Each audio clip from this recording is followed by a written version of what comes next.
Good afternoon, TTCers. It's Leah's mom, Ty. I am currently at the Zone. My daughter is in dance class right now, so I thought I'd come out here and talk to you guys really quickly. I am in Michigan, so it is cold right now. So, excuse my jacket and everything else. So I just wanted to do a quick update. I haven't done an update in a little bit.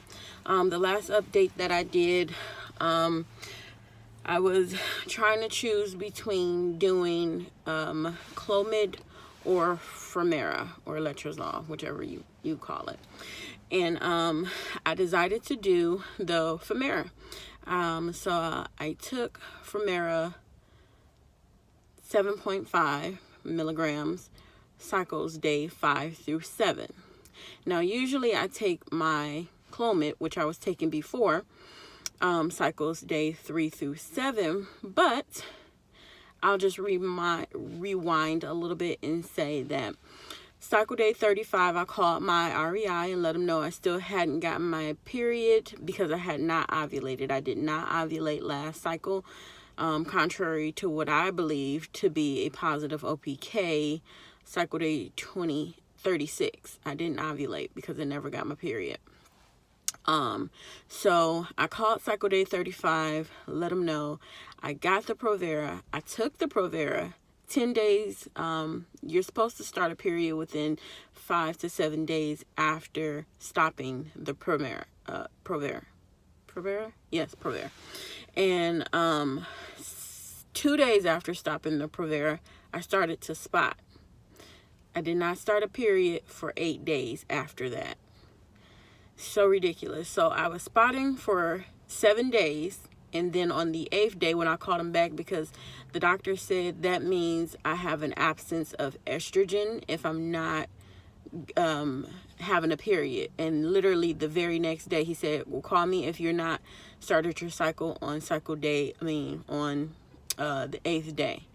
So on the 8th day, literally that morning, I started a full-on period. So that's still not supposed to happen, but he was okay with me starting. So of course, technically that was a 54-day cycle. So when I went on cycle day 3 to get my lining check and everything like that, my lining was 10.9 and I had a follicle on the right side that was 19. So I did not ovulate. So of course they did not want me to start the Femera. At that point they wanted me to, let my period continue. They wanted me to come back cycle day 5. So I came back cycle day 5, which was 2 days later, and my lining was down to a 4. So I quit TMI, but I bled quite a bit within those 2 days, apparently. So and then the follicle had shrunk down to 14. So they told me to go ahead and start on cycle day 5, the Femera cycles day 5 through 9. So I did, and I went today to the REI doctor to do my cycle day 12 ultrasound to see if I was getting ready to ovulate. And of course I was not. I have a follicle on the left side that is 13, and I don't have a dominant follicle so far on the right side, and my lining is only 4. So of course I am definitely not ready to ovulate because my lining is so thin, basically. And so she wanted me to do the HCG trigger shot to promote that egg getting bigger and to make me ovulate. The only problem is my husband did not want me to do any kind of other intervention other than the Femera. He thinks that too much medication can be a part of the problem and not actually helping be the solution. So I kind of have to weigh my options here, because before I was with him, because with baby number 1, I got pregnant, no problem on the first cycle. Well, not no problem. It was 2 years before I got pregnant, but it was on the 4th cycle of Clomid that I got pregnant, but it was only on the Clomid. So he believed that since, you know, I didn't need any other help there, that I should not really, he doesn't want me to do too many things that might hinder the process and not actually help it.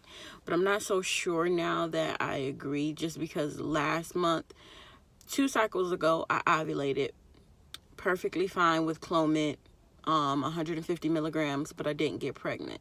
And then last cycle, I had 150 milligrams of Clomid, did not ovulate at all. So this time is when we decided to try the Femera.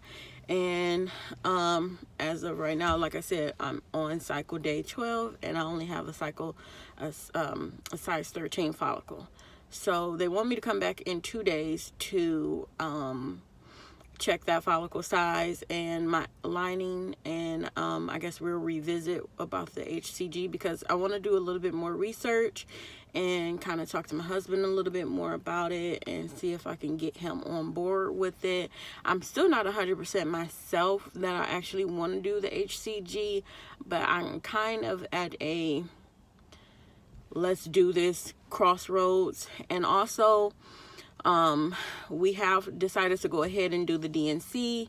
That is scheduled for next month on November 12th, because of the unusual cycles that I'm having.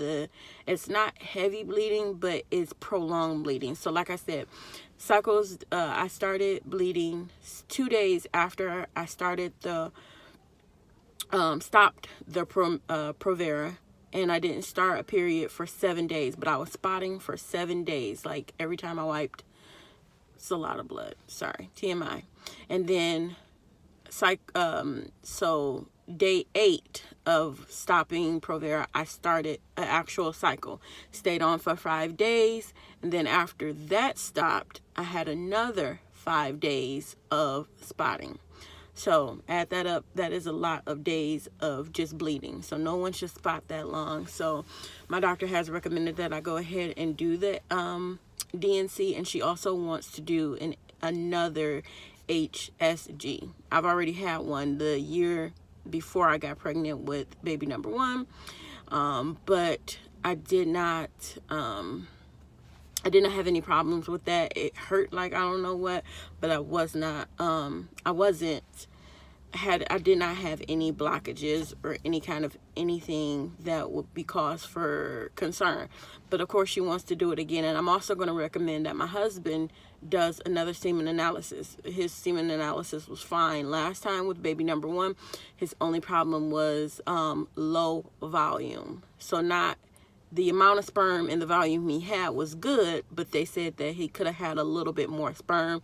So they recommended L-arginine or arginine or however you pronounce it. And that pretty much righted the issue, and he had a lot more sperm, the volume anyway. And so that is where we're at, and I just want to make sure that that is all still good. Check all my bases and everything like that. So I will touch bases with you guys again once I have that cycle.